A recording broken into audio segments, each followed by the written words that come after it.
a lot of people will look at all this and they'll think, oh, this is really negative information. And what it is that most people are terrified of their own power. I see this as such a positive time in history, and I see all the revelation of how dark everything is and all of this corruption and all this stuff. I see it as incredibly positive, and you think about it. If Trump isn't the savior that people think he is, imagine how demoralized they will be at the end of all this if things really don't go the way they hoped, because they've never discovered their own personal power. Like I've said so many times, we could change the world in a day if people stepped into their own power, but it's the most terrifying thing for most people.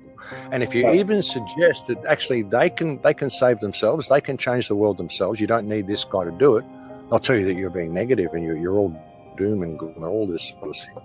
Because what they're terrified of is themselves. They're terrified of putting their nail up. I've even spoken to people and they say, I don't want to have to make my own decisions. I want someone to make them for me. And that, unfortunately, is the mindset of so many people who at the same time will say, I would like freedom, but I want someone to make my decisions for me. I mean, I don't know how this sort of correlates, but that's what you get from people. Like I said, I see this as a hugely opportunistic time. It's a time of huge enlightenment. It's a time when we have one of the greatest opportunities for freedom we've ever been faced with, because the whole system's been laid bare. And I said this a few years ago. I said in 2020, everyone will get 2020 vision. We'll see exactly what's going on here. I said, why do they call it 2020 vision? And why not 100%? Why not 10-10? Why 2020? That's a strange number to call clear vision. So what's going to happen in 2020? We're all going to see the mechanism for what it is, and we're going to be given the choice whether to step into our personal power or whether to just comply, whether to wait to be saved or whether to realize we can do it ourselves. So that's what I think is happening here. That's why I think it's a soul choice. It's a soul choice for everybody, and it's a personal decision that every single person has to make. I mean, that's what all this is about. You can really bring out the best in yourself when faced with the most adversity. That's when you really discover your own strength, if you can approach things in the right way and look at them with the right eyes. As I often say, no stake in the outcome. Face infinity without flinching. And don't step outside your moral compass for anything. If people simply did that and were aware of their personal power to do that, we could literally change the world in a day. We wouldn't need any external sources to do it for us. If we were to change that in ourselves, government would change by default. It would have to. It wouldn't have a choice, We wouldn't have to vote anybody in or expect anybody to say. If we simply changed our moral compass and looked at things through real eyes, everything would change. It's really that simple. Have a plan B, know yourself. And if you know yourself, nothing else has to happen. That's it. That's the way out. That's the answer. So, and this is what I've been trying to tell people for like 14 years on air. I mean, it's here. You could literally change the world in 3 seconds. If everyone just had that epiphany, oh my God, I actually have value. And there's no way I have equal value to everybody. I may not have equal attributes. I may not have equal skills. I may not have equal talents, but as a form of consciousness, as a form of expression, I have equal value. No one has authority over me. No one has authority over the vessel that God gave me to have this experience. If people just had that epiphany, the world would change. 3 seconds, bang, it's a different world from that point. If people suddenly had that epiphany. And that's what this is. This is such an opportunity for freedom, such an opportunity for empowerment, such an opportunity for self-discovery.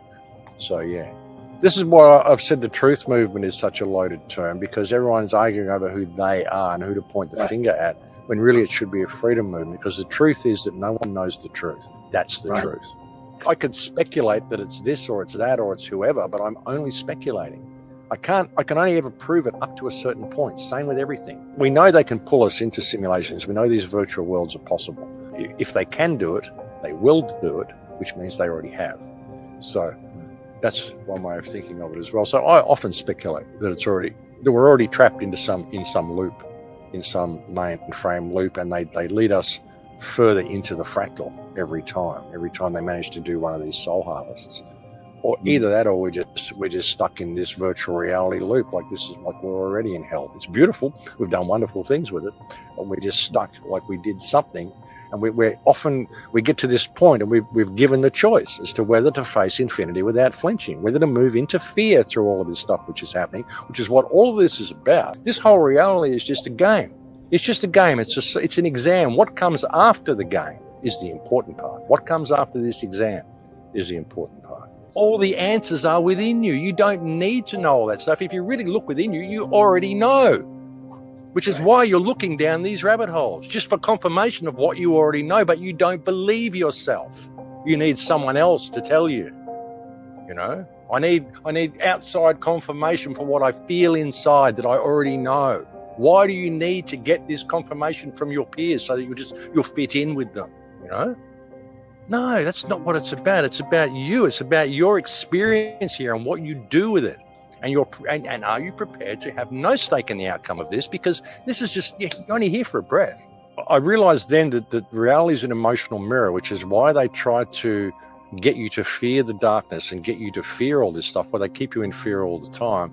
It's an emotional mirror. It will mirror back to you what you're putting into it. You're having a conversation all the time, an energetic conversation with the energy of the universe, with God, whatever you want to call it. And you're not listening because you don't know the language. You've never been taught the language of feeling and emotion, which is actually a language that you're speaking all the time. And reality is mirroring that back to you. So, I mean, that's how I can get through life, is by facing infinity without flinching, no stake in the outcome. Nothing ever really bad happens in my life because I don't ever mirror that back to me. You know, and that's just the way it works. And I have this saying that if you throw yourself to the wind, you can ride it, and that's basically what I do. You know, believe in yourself and realize that you're coming up to this point where you're going to have to face this exam, this soul test, and you're going to have to make the choice as to whether you're going to get led into that mainframe or not, because that's what all of this is about. Get all the theatrics aside, all the political theater aside. What this is about is leading you into the grid, and that's what they want to do. So. Just believe in yourself. Face infinity without flinching, because that is your ticket out of here. Ticket out of this room. It's a ticket to return to God, is to be able to face infinity without flinching. Put love in your heart. Realize there is only one law to creation. That is unconditional love and service to creation, which isn't service to self. It isn't service to others at the expense of the self. It isn't service to self at the expense of others. It isn't service to the earth at the expense of the people. It isn't service to the people at the expense of the earth. It's unconditional love for all. And if you can't love yourself, you'll never, ever be able to love anything else. And the only way you can really love yourself is to discover your true power. Just believe in yourself and know that all the answers you seek are in there. All you have to do is believe in yourself. You don't need justification from your peers. It's all there in your heart. Just step into your heart and you'll change the world in a day.